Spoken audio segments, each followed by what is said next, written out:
लोकतंत्र के पर्व में कोई ये पर्व मना नहीं पाया। सूरत के लोग चूक गए, इंदौर के लोग चूक गए और कहां के चूकेंगे ये तो वक्त ही बताएगा। हम थोड़ा सा बात करेंगे कांग्रेस नेता अनिल उपाध्याय हैं और इनसे बात करें। नेता जी, ये बताइए कि जिस तरीके से इंदौर, सूरत, तमाम जगहों पे जिस तरीके से पर्चा वापसी निर्विरोध चुने गए, इसको लेकर आप क्या कहते हैं?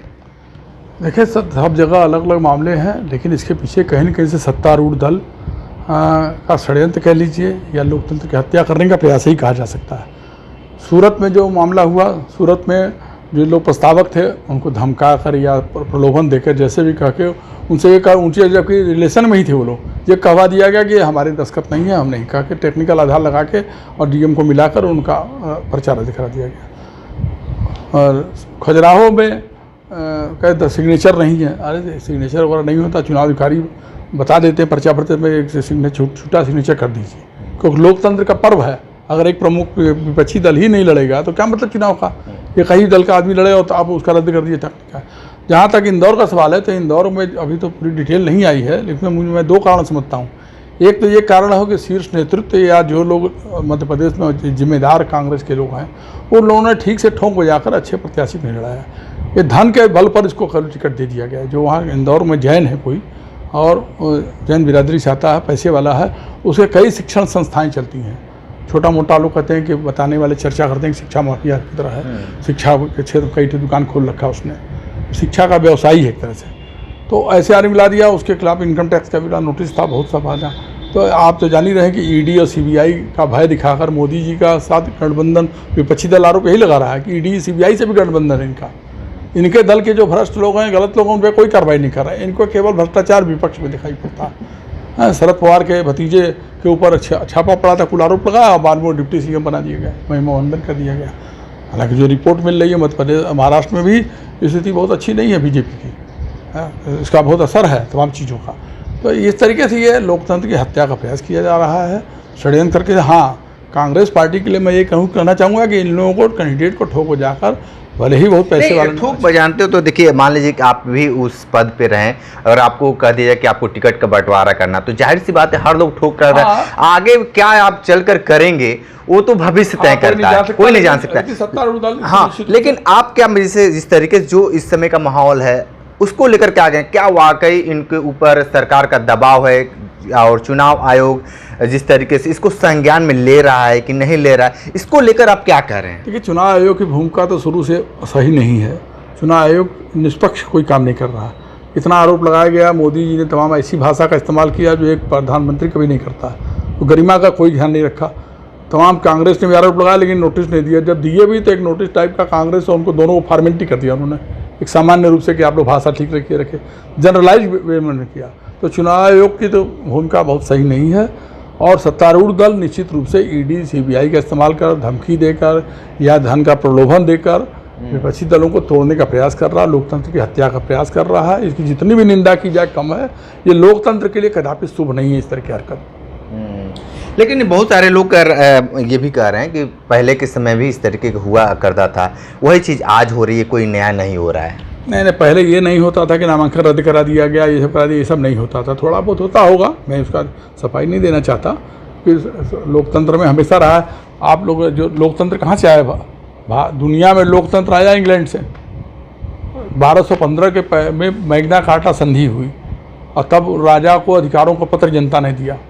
उसके बाद लोकतंत्र धीरे धीरे विकसित हुआ। भारत का लोकतंत्र 17 साल का ही आपका दिख रहा है, जो आपको 70-75 साल का। तो एक तरीके से अभी किशोरावस्था है, युवावस्था से किशोरावस्था तक हम है, अभी परिपक्व भी नहीं हुए हम लोकतंत्र में।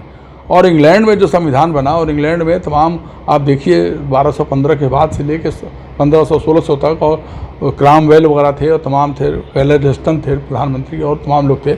वहाँ पर कई खूनी मैरी भी आया, शादियों को लेकर, प्रोटेस्टेंट प्यूरिटन धर्म को लेकर तमाम झगड़े हुए।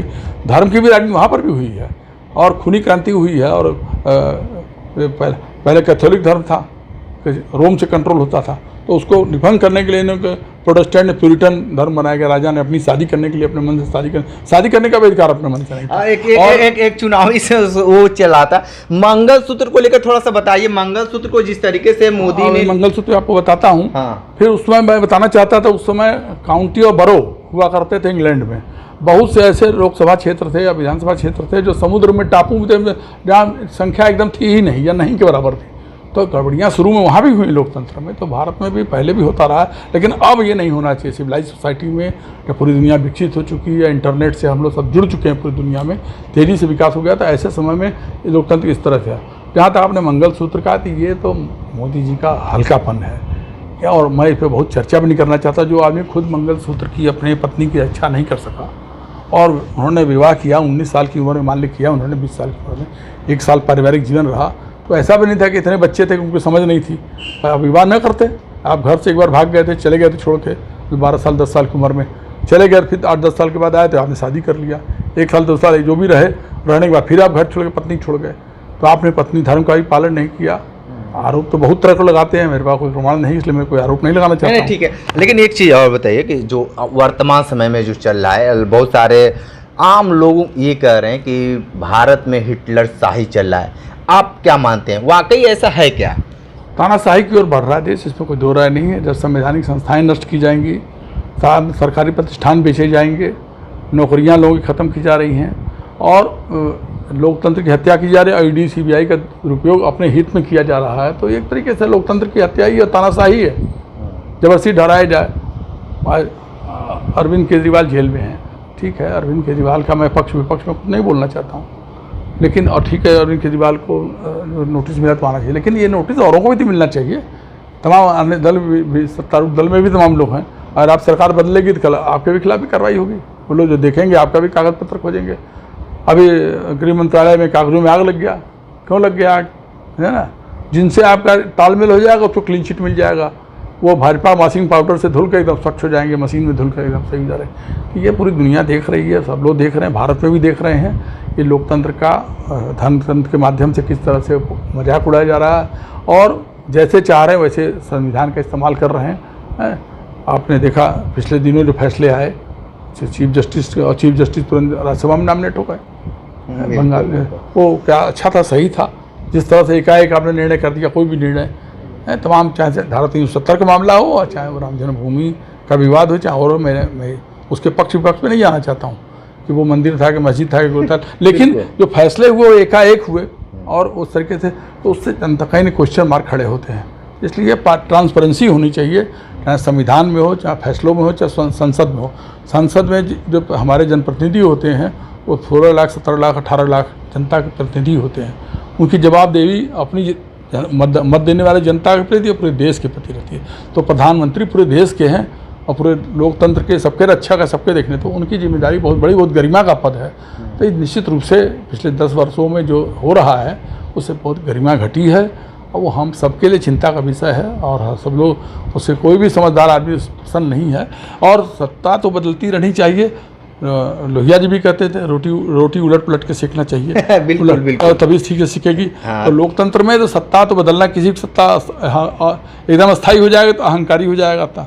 तो मोदी जी भी 10 साल में सरकार होने के बाद वो तानाशाह की ओर बढ़ रहे हैं, उनको घमंड हो गया है कि वो जो चाहेंगे उनके चेहरे पे, अब ये जनता को फैसला करना है और जनता फैसला करेगी। मेरा ऐसा मानना है कि जनता निर्णय अपना देती है और उसका फैसला धमक उसकी दिखाई नहीं पड़ती है, जोर का झटका धीरे से देती है, जान लीजिए जनता। हाँ, वो लगता नहीं है कि बोला क्या करंट चल रहा है, क्या जनता फैसला करेगी, ये तो जनता जाने। आने वाला 4 जून के बाद पता चली जाएगा, तो देश को पता चल जाएगा क्या हो रहा है। लेकिन मुझे लगता है कि जनता का फैसला सही होगा और जो चीज़ गड़बड़ियाँ हुई हैं उसका जनता परिमार्जन जरूर करेगी। ठीक है, तो आप कांग्रेस नेता अनिल उपाध्याय जी को सुन रहे थे, इन्होंने बताया कि जनता जोर का झटका धीरे से देने वाली है। और सच बात है कि कुछ पता नहीं चल पा रहा राजनीति में क्या कुछ चल रहा है, लेकिन 4 तारीख को यानी 4 जून को जो परिणाम आएगा बिल्कुल चौंकाने वाला आएगा, या क्या आएगा सबकी नज़रें उस पर होगी। विशेष इंटरव्यू कर रहे थे तो हमारे साथ बने रेकांडी बनारसी के साथ, हमें दीजिए इजाज़त, नमस्कार।